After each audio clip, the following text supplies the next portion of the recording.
Makanya saya selalu berkata, khususnya pada pemuda-pemudi, seberapapun dosamu, jangan tinggalkan salat.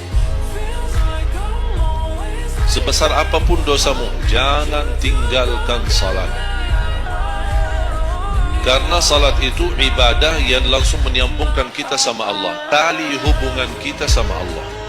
Kalau tali hubungan kita sama Allah terputus, tidak ada tali yang bisa sambung lagi.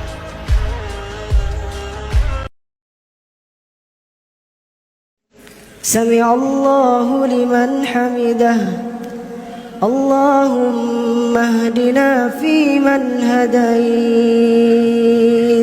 وعافنا فيمن عافيت وتولنا فيمن توليت وبارك لنا اللهم فيما أعطيت وقنا برحمتك شر ما قضيت إنك تقضي بالحق ولا يقضى عليك إنه لا يذل من واليت ولا يعز من عاديت. Aku ciptakan kamu itu buat ibadah, jangan banyak mainnya. Sebab ibadah itu buat bekal kamu pulang. Pulang ke akhirat alamnya beda, maka nggak bisa dipakai bekal dunia. Bangun dari mimpi, lihat keadaan. Anda mesti berubah, kata Allah, saya ciptakan kamu buat ibadah. Kalau kamu terjebak pada permainan dunia, aku khawatir saat pulang nanti ke akhirat kamu nggak bahagia. Lihat anak bahagia, lihat cucu bahagia, main dengan cucu, permainan bahagia. Tapi kalau kamu ke akhirat gak punya bekal, kamu berpisah nantinya. Bapak ke surga, anak ke neraka. Istri ke surga, suami ke neraka. Anak ke surga, bapak ibu ke neraka. Apa antum tega melihat anak antum berpisah dengan antum di akhirat? Sedangkan Anda yakin akan ada surga, Anda yakin ada neraka, Anda yakin ada kematian. Pertanyaannya, Anda yakin wafat tapi tidak siap-siap dengan bekal wafat Anda. Kalau engkau tidak merasakan manisnya baca Quran, tidak merasakan manisnya sholat sunat, tidak merasakan manisnya i'tikaf, tidak merasakan manisnya tahajud, nikmat sudah tercabut dari hidup. Banyak orang menyangka tidak nikmat kalau nggak ada duit, tidak nikmat kalau motor kredit, tidak nikmat kalau belum nikah. Ada yang lebih mengerikan, nikmat tercabut ketika kau tidak merasakan manisnya.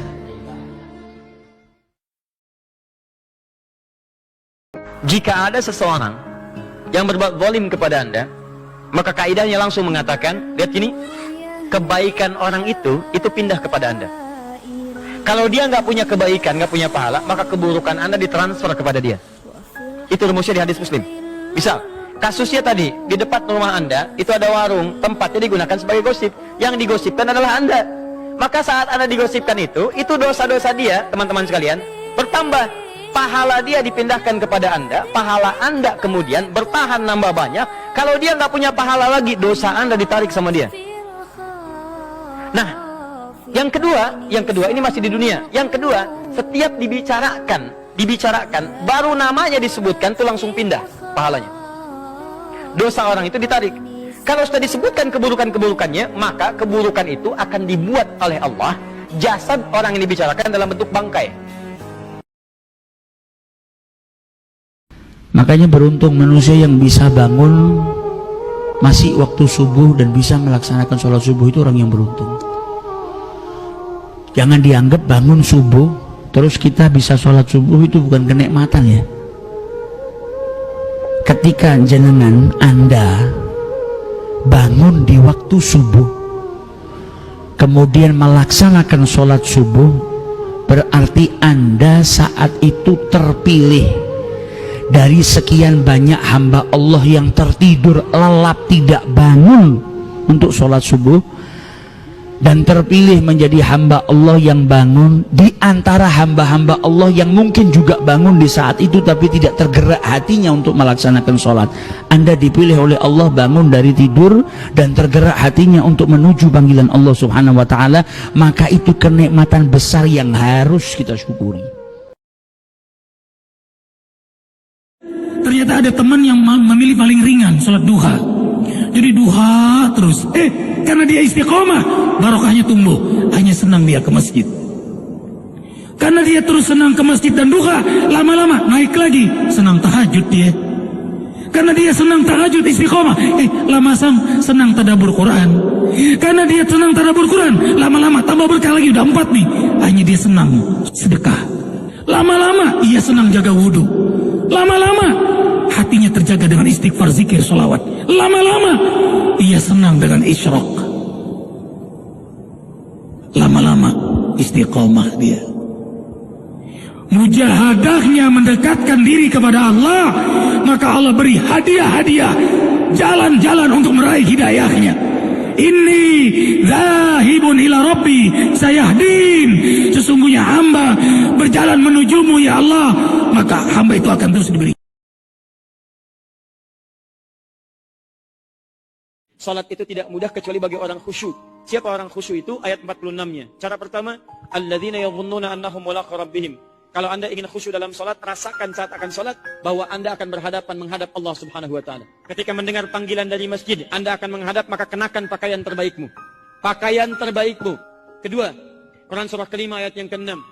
Hai orang-orang beriman, kalau ingin salat, sempurnakan wudunya. Sempurnakan wudunya.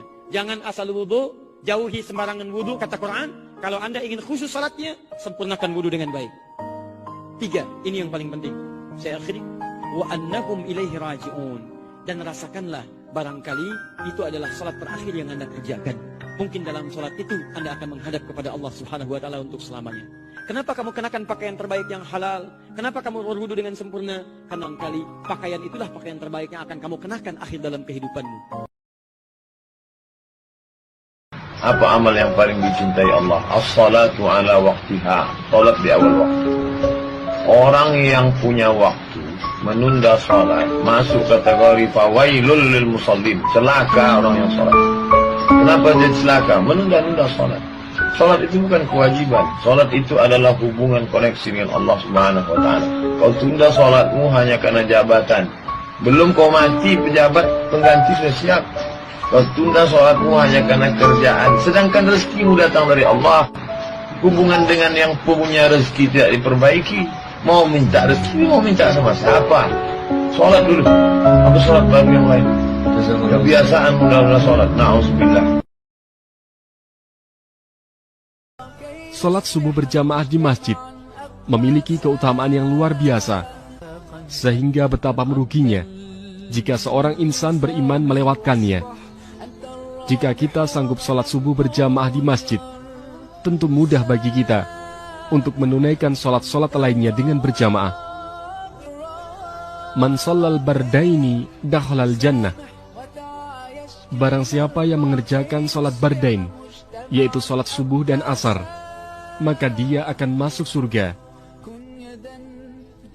Jangan berbicara Islam terlalu tinggi kalau kita tak mampu berjamaah subuh di masjid. Jangan berharap masuk surga kalau salat subuh kita masih kesiangan. Mari kita buat hari kita ceria dengan mengawali bangun pagi. Mari memburu surga dengan memburu keutamaan.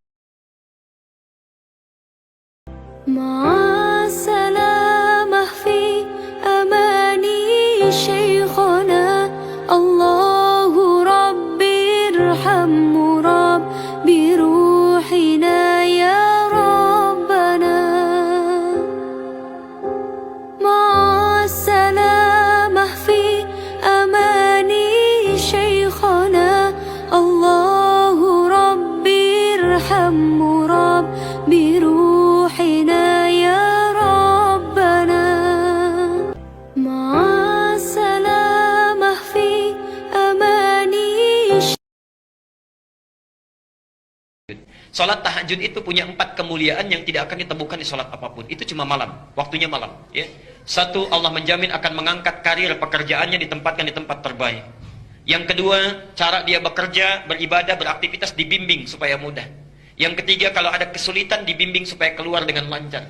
Yang keempat, kalau sedang bekerja diganggu orang, ada yang mau menyingkirkan, menyungkurkan, menyudutkan, Masya Allah. Allah langsung yang tolong tanpa perantara. Dalilnya jelas, bukan hanya hadis tapi langsung Quran. Quran surah ke-17 ayat 79 sampai 81. Al-Isra. Wa minal laili fatahajjad bihi nafilatan laka. Di antara sebagian malam silakan bangun tahajud. Hukumnya cuma sunnah bukan wajib. Tapi kalau engkau lakukan, asa an yab'atsaka rabbuka maqaman mahmuda, ya. Allah akan angkat maqam derajatmu di tempat yang terbaik. Quran surah 17 ayat 79 sampai 81. Wa qur rabbi adkhilni mudkhala sidqin. Ternyata banyak rahasia di Al-Fatihah. Bahkan kalau orang benar baca Al-Fatihah, yang di hadis qudsi dikatakan, ya wa idza qala al-'abdu iyyaka na'budu wa iyyaka nasta'in, jika seorang hamba sampai membaca iyyaka na'budu wa iyyaka nasta'in dalam salatnya dan benar bacaannya, hadza baini wa baina 'abdi wa li 'abdi ma sa'al. Ini perjanjian antara aku dengan hambaku, dan apapun yang diminta hambaku saat ini aku akan kabulkan kalau benar bacaan. Ini sangat menarik gitu. Itu Al-Fatihah. Makanya setiap sholat, kenapa kita awali dengan bacaan Al-Fatihah? Karena kita bermohon, kalau benar bacaannya semua doa kita dikabulkan. Doa saat ruku, doa saat sujud, doa duduk di antara dua sujud, kan banyak tuh. Rabbighfirli warhamni wajburni warfa'ni warzuqni, minta rahmat, minta perlindungan, minta rizki. Kenapa banyak minta tapi nggak ada yang terkabul misalnya? Mungkin ada yang nggak benar dalam sholatnya. Minimal Al-Fatihahnya itu belum paham, belum mengerti. Coba pahami lagi, cek lagi. Ini baru Al-Fatihah. Al-Ikhlas coba. Itu kalau dahsyat kalau paham Al-Ikhlas itu. Dan ada 3 hadiah buat orang-orang yang sholat subuhnya telat atau tidur lagi habis subuh. Yang pertama, orang ini 1 harian akan rugi tiada untung. Jadi apapun yang dilakukan pasti rugi bawaannya. Apapun yang dilakukan pasti tak ada untungnya. Mau dia sekerja keras seperti apapun. Dapat sih duit banyak di saat dia usaha. Oke, banyak dia dapat tapi bocornya. Ada peluang pekerjaan, kejar. Ada peluang materi, kejar. Kenapa akhirat yang ada peluang surga Anda di situ nggak Anda kejar? Bukankah tengah malam itu ada peluang untuk menjemput surga dengan tahajud? Bukankah ketika Anda tahajud ada surga yang telah Allah siapkan di taman surga dengan segala keindahannya?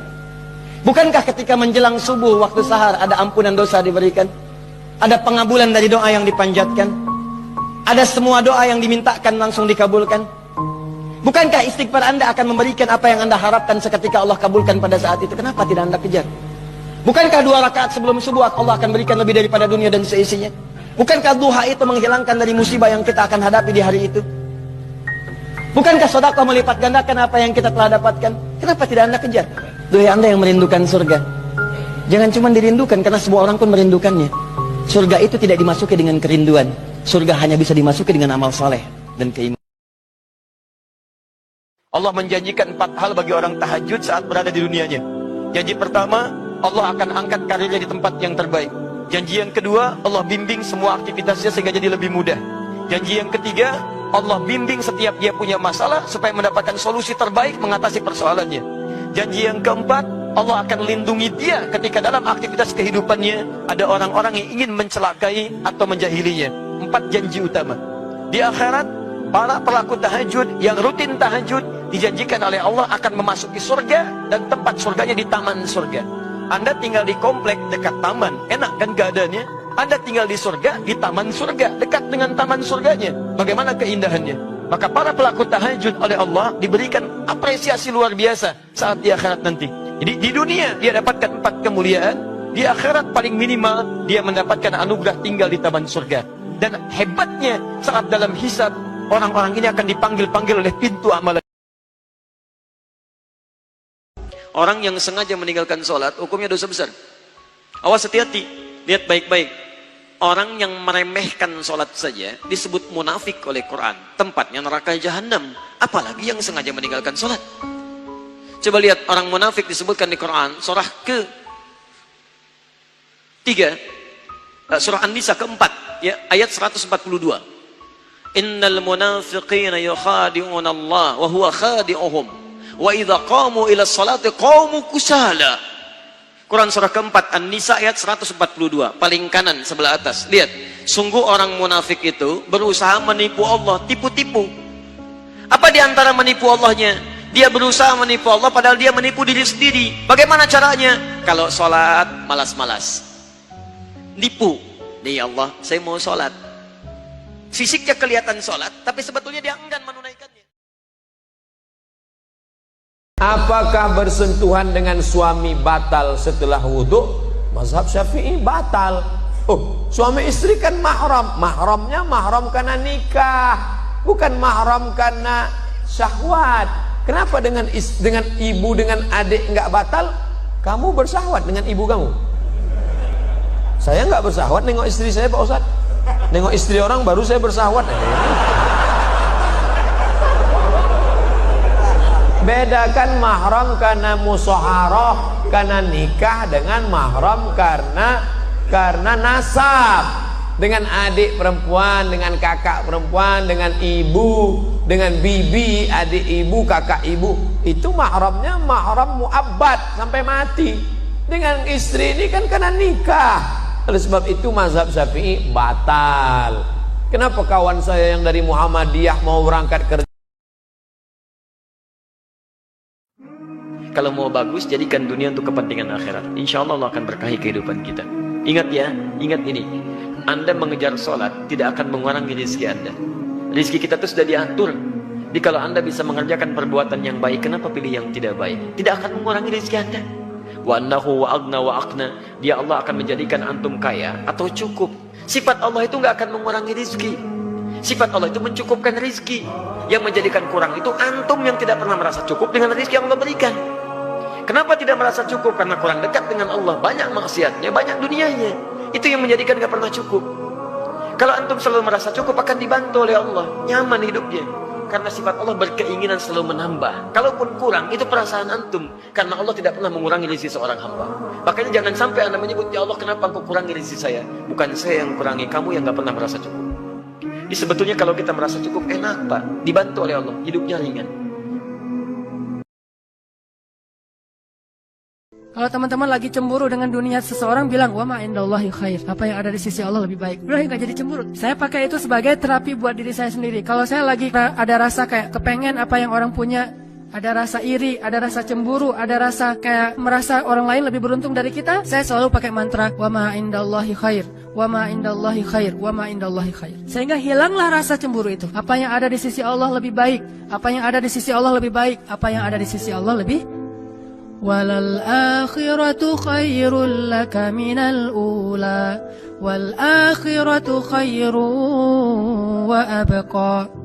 Akhirat lebih baik bagimu dan daripada dunia. Akhirat lebih baik dan lebih kekal. Itu aja yang kita ulang-ulang mantranya. Wa ma indallahi khair. Lihat baik-baik, pada siapa itu disampaikan 5 golongan. 1 lil walidain, orang tua. Orang tua itu cepat sekali. Anda nggak usah tunggu orang tua nelpon Anda, karena sifat orang tua nggak akan minta. Cuman kadang nanya kabar, apa kabar, gitu kan? Nah, cuma Anda harus paham kondisi seperti itu. Sama seperti Anda, mama tahu makannya nak ya, lapar ya. Waktu kecil kan begitu. Anda pun mesti bisa baca sinyal orang tua. Kalau udah telepon, nanya kabar tuh, nggak usah ditunggu. Begitu Anda ada kelebihan, langsung berikan. Paham ya? Bahkan jadi wasilah nanti lain waktu kalau sudah waktu luas saya berikan gambaran. Bahkan saat susah pun, saat macam-macam pun, itu ada rumus nanti berikan infak pada orang tua. Maka ketika orang tua mengatakan, ya Allah berkahi anak saya mudah ya, itu langsung mengguncang arsy. Nanti saya tunjukkan hadis-hadis sahih dalam kajian spesifik nanti ketika kita masuk ke dalam babnya. Di riwayat Al-Bukhari dalam kitabnya Al-Adabul Mufrad. Bagaimana perannya orang tua begitu penting bagi keberkahan dan pencarian usaha kita. Yang meninggalkan sholat, yang meremeh-temehkan sholat, menganggap sholat tidak ada apa-apanya. Man taraka sholata muta'ammidan, siapa yang meninggalkan sholat secara sengaja, faqad kafara jihara, kafirlah dia secara nyata. Na'udzubillah. Lalu bagaimana dengan mereka yang tidak sholat, meninggalkan sholat? Saya pribadi, maka saya tidak menyolatkan orang yang meninggalkan sholat. Karena kata Nabi SAW, man taraka shalah, sengaja meninggalkan salat. Sedangkan Allah dia lawan, apalagi manusia. Sedangkan Rasulullah dia lawan, apalagi ulama. Na'udzubillah. Kalau orang yang meninggalkan sholat itu ingkar, mengejek sholat, mengolok-olok sholat, kafir dia. Orang yang kafir 4 gugur. Tidak dikafankan, tidak dimandikan, tidak disolatkan, tidak dikubur.